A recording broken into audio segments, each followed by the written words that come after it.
Hello once again, dear viewers. You're watching Eri-TV, and welcome to this week's special edition of Open Mic. With our guest for this evening is none other than Tiffany Haddish, who is here with us in Eritrea for the third time. Yes? Yes. Okay. And to celebrate Christmas and New Year. By the way, we are conducting this interview with the profile, which will also be published in the Eritrean newspaper, the profile. Yeah. So Mikal is my colleague, seated here with me, doing this interview. Welcome again, Tiffany. Thank you. Thank you. Okay, so let's start off with a lighter note. How did you find Eritrea to be and its people? Your current visit. Yeah. Well, the current visit has been amazing. I spent a lot of time with my family this trip, so that was good. Got to learn a lot about my grandmother and about my aunties, and what else did I do? Oh, I had a lot of fun. went to the village and was welcomed so beautifully, and that was amazing. And just my favorite part is going shopping. I'm not gonna lie to you. I love the outdoor market. So that was one of my favorite parts as well. So what did you pick up? I picked up, so I bought a lot of spices and herbs and things, and bought this cute little top from HT Fashion. And they made it just the way I wanted it. It was sitting on the mannequin, and I was like, oh, that's cute. Okay, I want that, but I don't want the skirt, but I want the top. But can you make sure it's long enough and that it fits me? And so they measured it out, and they made it for me in a day, and I thought that was super cool. Like, where do you get to do that? Not in America. And what else did I picked up? What else did I pick up? Oh, some jewelry and things like that. I got some jewelry here, and yeah, I feel good. So you're basically what you've got African wears now in your makeups and in your ornaments that you're wearing, which you've loved. Eritrean African. Yeah? Okay, now I'm going to go to that next question. I also was aware about your current visit, which also encompassed, picking up your Eritrean ID and going to your village, your country from the countryside in Atwala area. Yes? Okay, so, and to get land. Yeah. So tell me about that. Yeah, so I inherited some land from my great-grandfather was in Gazakhan village, right? So we went there. Gazakhan. Yeah, see, I'm still learning everything now. I'm not perfect. I'm gonna say I'm not perfect, but give me a year, and I'm gonna be fluent. But Gazakhan, I went to Gazakhan, and it was the most beautiful thing I ever seen. We pull up, and all these people are wearing white and these beautiful bright colors, and they're and I'm like, okay, what is going on? And they're all coming through, and they got these like bells that they're ringing, and we walk around, and then there's this beautiful setup, and I was like, whoa, I did not expect any of this. I just thought I was going to check out a village, right? And they had dedicated a piece of land to me, and I'm building a house on it. I'm gonna have a garden there, and I want to contribute to the village. I was so honored. I thought that I was coming. I'm not gonna lie to you. My auntie was telling me she wasn't feeling very well, so I was coming to be here for her and to support her and take care of any things that needed to be taken care of legally. And boom, it's like I'm like, whoa, a whole village. Okay, she ready. And they were so welcoming. We danced, and we went all the way up to the top of this hill, and you could see the entire region. You could see the whole area, and it was so beautiful. And I was just trying my best not to cry. It's so inspiring, and you realize, like, wow, Africa is so beautiful. Eritrea is a gem. It is gorgeous. And to not have had this my whole entire life, I do feel some type of way. I'm not gonna lie to you. I feel a little bit upset that I didn't get to grow up here. But to be here now and to get to experience it is amazing. And I would suggest to anyone to come and to see with their own eyes and experience this beautiful place.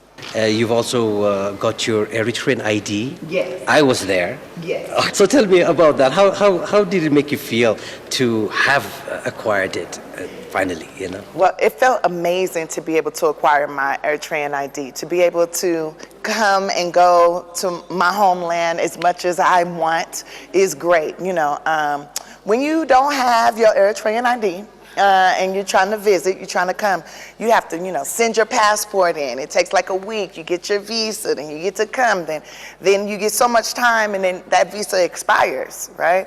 But this is my ID. This is permanent. This is, I get to come when I want to. If I wake up, and luckily I work hard enough to make enough money to be able to jump on a plane and come if I need to, I can finish one of my movies and go, you know what? I want to go home. I'm sick of being over here. And I can come home. And that is the beauty. You know, to be able to say, I have family here, I have land here, and I can come here when I want. I don't have to ask permission. I just come home. That is a beautiful thing. And I'm so glad that I applied.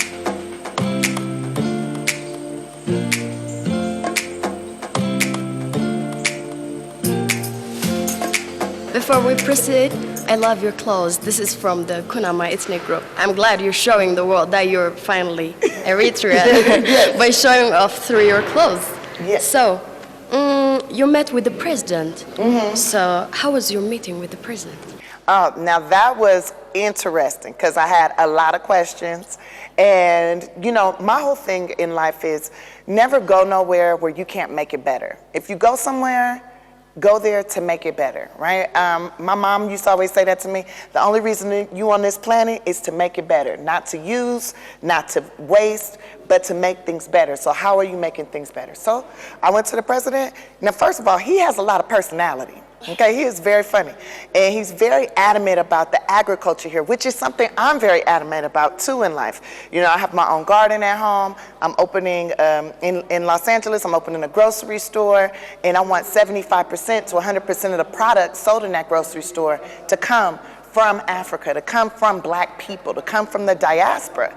And what better way to get that started than right here in Eritrea? Get some export of the food is so good. All right, the spices and the herbs are so good.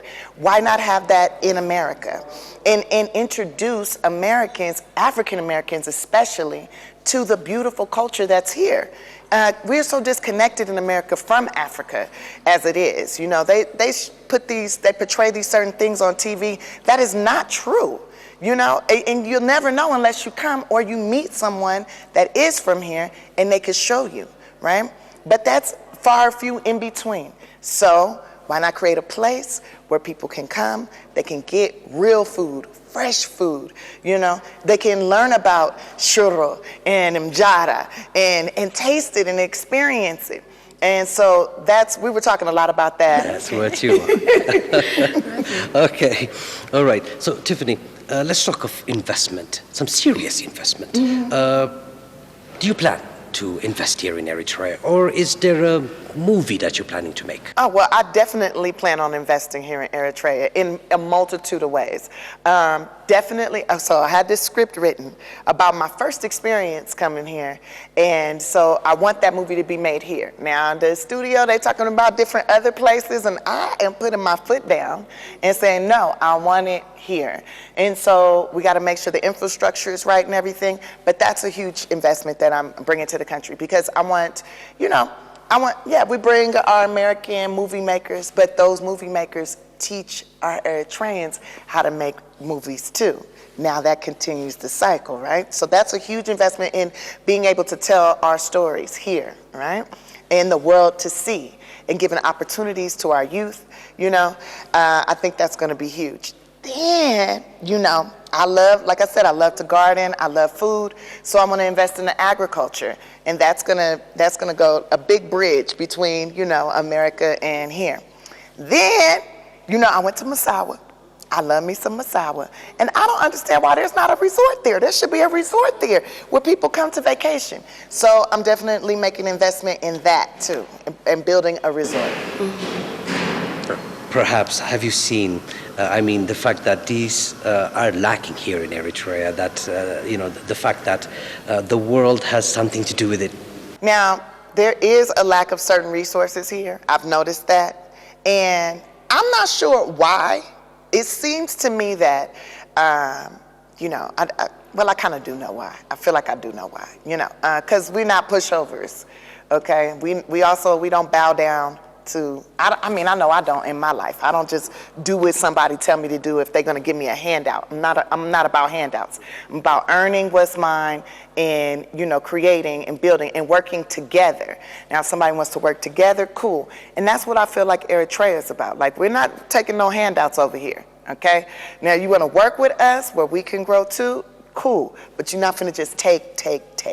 And I think that is an issue that has been going on in Africa for a long time, in the whole continent, where, you know, certain people, and we know what I'm talking about, certain people come and they take from us, take, try to turn us against each other, block us from having, and that time is limited. That's not happening anymore. If I have anything to say about it, that will not be happening. And I think as Black people, we should be uniting together and working together and sharing our resources with each other. And then if somebody else want to come in that's not Black and they want to be a part of it, cool. If you know how to work with us, but you cannot take from us. So, Tiffany, this is like your third time in Eritrea. So I believe you have learned a lot about the Eritrean history, right? And there's this view regarding Eritrea in the mainstream media. And your view is quite different from the outsiders, I believe. Yeah, my view is way different from the way outsiders. different, Yeah, I way know. different. Because I've been here, so I can So, what do you say to those negative comments, like to those bad Well, here things goes my about thing. Eritrea? When people make negative comments, okay, don't sit up here and talk mess or be negative if you don't have any resolutions. You know, there's one thing to complain about something, but what's the resolution to it, right? And why do you think it's happening? Like, that's my whole thing. So this thing is going on, this thing that people complain about, certain things. It's like, okay, I hear you.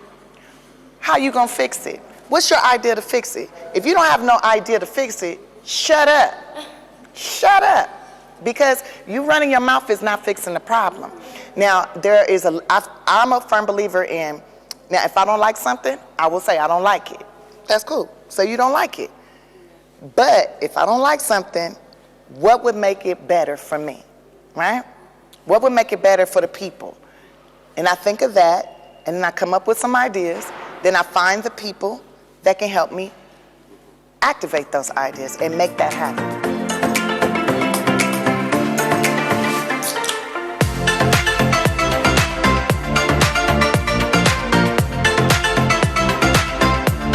Eritrea is fighting for peace, stability in the region of East Africa. Not only in East Africa, but Africa as a whole. Eritrea seems to be fighting Africa's war. Okay, so where do you put yourself here, perhaps to even inspire the youth to do something about it? So tell me, what do you plan to do about it? Well, definitely Eritrea is fighting a war for independence and to unite the Horn of Africa, but not just the Horn, the whole of Africa. And this right here scares certain types of people, okay? Because when Black people get their independence, people of color get their independence and start doing what's supposed to be done, right? Well, that scares certain, colonizers. Yeah, I'm gonna say that. I'm gonna just say it like that. That scares people because then they don't have power over us anymore. And I think that, you know, for me anyways, I wanna see all of Africa come together. I wanna see like there's the United States of America, there should be the United Countries of Africa. We should be working as a unit, okay? Working together. And when other countries of Africa see that Eritrea is flourishing and functioning and doing well without handouts, well then that, you know, that's going to inspire others. And I feel like the youth, they have the greatest opportunity right now. This is the time to say, okay, how can we make our land better? What can we do to make us flourish, right? And they have, it's unlimited resources here. You just have to know how to use it. Do the research, collaborate, work together. Find the people that actually care about other people and not the people that's trying to get rich off of other people. And that will create true wealth and unity amongst all countries, is how I feel. We don't see you anymore as an ambassador to Eritrea. I mean, as being as an ambassador for Eritrea, but also for Africa. Okay, there is much to be said about Africa. There is much to be said about its people. There is much to be said about its resources. But particularly about Eritrea, what do you feel like people should particularly know, pinpoint? They should particularly know that they're safe here. This is a really safe place. I feel safe. I've walked the streets and I've gone outside. Now, nobody, they didn't know I was like, I'm finna go outside and go for a walk. And I went outside and went for a walk. And I felt safe. I didn't feel at risk. And it's beautiful. There's so many resources here, a lot of resources that, there's certain nations that know that and they try to figure out how to steal it. And it's like, hey, do business. Let's do business. Don't try to steal. So, I mean, I think that people should come and just have the experience of the organicness of it all, the naturalness of it all, the way the people are kind. I haven't met not one person that was rude or nasty. I didn't feel like I was gonna have to fight anybody. Now there has been some people that's a little bit touchy, but I'm famous. So of course, that comes with the territory no matter where I go in the world. I've had a great experience here, and I think people should come and see with their own eyes. You read things on the internet, right? You read things in these articles, and a lot of times people are paid to tell lies. They're paid to say certain things. You should come and see with your own eyes. Have your own experience, and then you can say whatever you want to say. But for people that's never experienced it, they're talking all this mess, they never been here, they're going by hearsay or what lies been told here, what lies been told there. When somebody, I did my research, I saw that somebody was getting a whole lot of money from different nations to try to, separate us, to try to conquer us. And that's not okay. And now they're trying to take it to the internet. Now it's like a cyber war. They attack me on the internet, threaten my life on the internet. And all I say to them is, I wish you would, because I know how to fight. It's in my blood, baby. So, Tiffany, we've talked about your land, about your investment, and about your nationality. So now we're going to go to your career. So how are you moving with your career? I'm moving forward, onward and upward. My goal is to create millions of jobs, millions of opportunity, put food on millions of people's tables. God gave me a gift, right? Gave me this gift of comedy and being able to act and do all these really cool things. And in my mind, I want to open up a studio. I want to be able to, create our stories, tell stories that really mean something, that really inspire others, and where we can see ourselves. I'm in America. I haven't seen, growing up all these years on this planet, I haven't seen many movies, Eritrean movies, or Ethiopian movies, or Somalian movies, or hearing those stories until I came. So I think those stories need to be told, though, all over the world. Everybody should be able to share their experiences. And so I'm doing things to make that happen. So just get ready. Because there's be a lot more coming. There's more comedy specials coming, music, movies, TV shows, all of that. Creating jobs. You see, Tiffany, it's like this. Whenever we watch your movies, it's not like watching an actor there act. There is a personal attachment to it, like in the kitchen, your latest movies. Here Today, it brought tears, to our eyes. So tell us how best we can inspire our youth to emulate your successes. Well, they just need to tell their stories. Get the equipment, learn how to use it, get your friends together, and tell the stories. If you have a phone, you can make a little movie. If you have the time to sit down and read how to use a proper camera, you can tell your stories. And look, when I first started, the movies and things that I was making, they were bad, because I didn't know what I was doing. But I was trying. It's called what they call that trial and error. Dare to fail. Dare to make mistakes. We're humans, right? None of us are perfect. And the ones that are doing like exceptional work, when they first started, that work was not perfect. It was not perfect. You have to learn how to do it. Just like how you learn how to walk. When you first learn how to walk, you kept falling. You get back up. You keep falling. You get back up. And then next thing you know how to run, right? And that's the same. It's the same thing with making any kind of entertainment for others. You know, first you got to believe in it. You got to want to share it. You got to do your best. It might not be the best, but you have to do your best. Try. When you first started interviewing, right? Probably wasn't that great. It wasn't good at all at first. Now you're excellent, right? Because you've done it over and over and over, and you keep practicing. And the more that you do it, the better you get. And that's what it takes to make a movie. Oh, and some money, resources. Please, Tiffany, if you have any messages to tell the world, I leave the floor now to you. Well, my message to the world is very simple. Come to Eritrea, have an experience, and tell somebody about your experience. Pay attention to what's going on, but come and see for yourself. You know, there's nothing like having your actual experience, because then you really know. Because hearsay is one thing, but actually seeing with your own eyes, it's a whole nother thing. I remember before I came the first time, people were telling me, oh, you need to bring your own toilet paper. You should bring a flashlight. You might want to bring your own food. You might want to all this stuff they're telling me, trying to scare me, right? And then I get here, I didn't need none of that mess. And they were lying. They were lying to me. From my experience anyways, from the places I went, the people I were around, it was fine. They was like, nobody knows English, people speak English here. People know how to communicate here. The things that I was being told, I was like, oh, these are people that either have never been here before, or they half listen to somebody else, or they're trying to make sure that I never go, that I don't go, putting fear in me, keeping me away from my land.